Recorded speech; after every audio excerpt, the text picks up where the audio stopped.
The last thing my wife ever said to me as my husband was calm, almost polite. I need a man on my level. She didn't shout.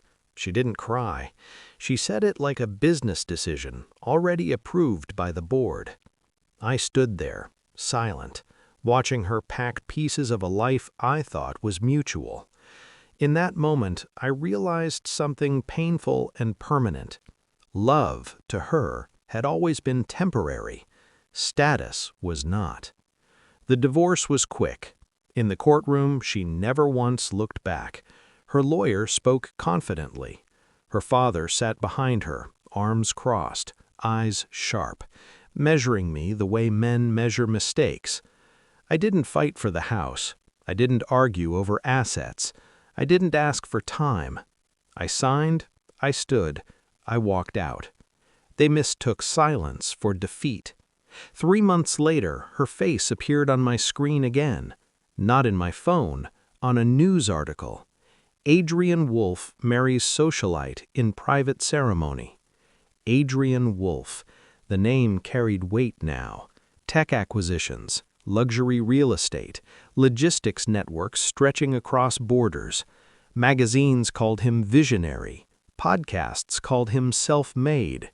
Her photo was beside his, that familiar smile perfected for cameras and powerful men. The comments were brutal, but honest. She upgraded. She finally found her level. Smart woman. I closed the article, not because it hurt, but because it amused me. Years earlier, before she decided I wasn't enough, my mother had been dying quietly. Cancer doesn't announce itself loudly, it erodes. During those months, I learned patience. I learned how power hides best when it whispers. After her funeral, I received a letter, handwritten, precise. It read, "What we built was never meant to be seen. Your name will never appear. But when decisions matter, they will come to you." At the time, I thought grief had made her poetic. I was wrong. Wolf Holdings looked like Adrian Wolf's creation, but appearances are tools. 51% of the company, the controlling stake, was owned by a blind international trust. No press, no names, no curiosity. North Meridian Capital. And buried inside its legal architecture was a clause so clean it went unnoticed. All final decisions require trustee approval. I was the trustee. 6 months into their marriage, cracks formed. Adrian started coming home late, not from affairs, from pressure. "Investors are asking questions," he told her one night. "Approvals are taking longer than usual." She listened, concerned, confused. She didn't know every delayed approval was a conscious pause. Not anger, not revenge, just control. I didn't dismantle the empire. I reshaped it. I rejected projects that existed only to glorify Adrian's ego. I approved worker benefits he never cared about. I blocked tax shelters that made him feel untouchable. I greenlit community projects that didn't add to his image, but stabilized the foundation. Slowly, he felt it, the power slipping, the authority diluted. Not enough to rebel, enough to doubt. Then she called me. 3 years of silence, broken. "Can we meet?" she asked.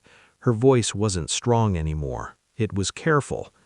At the cafe, she studied me like a problem she miscalculated. "You look calm," she said. "I am. What do you do now?" I smiled, just enough. "Construction, investments." She laughed politely, the same laugh that once meant intimacy. She had no idea that the apartment she lived in, the car she rode in, the vacations she posted, all moved through approvals I signed without thinking. 2 weeks later, Wolf Holdings held an emergency board meeting. Adrian demanded to meet the trustee. For the first time in his life, he needed permission from someone invisible. I declined the meeting. Instead, I sent one message. Power is never loud. It doesn't introduce itself, and it never explains. That day, Adrian understood something he had never been taught. He wasn't the owner. He was the face. After that, everything stabilized. The company became efficient, ethical, disciplined. Adrian kept his title, his image, his illusion, but never again his certainty. She never called me after that. Maybe she finally understood what she lost. She didn't leave a weak man. She left a man who didn't need to prove anything and married someone who did. I never told her the truth, because real power doesn't seek recognition, and real revenge doesn't need witnesses. It only needs patience.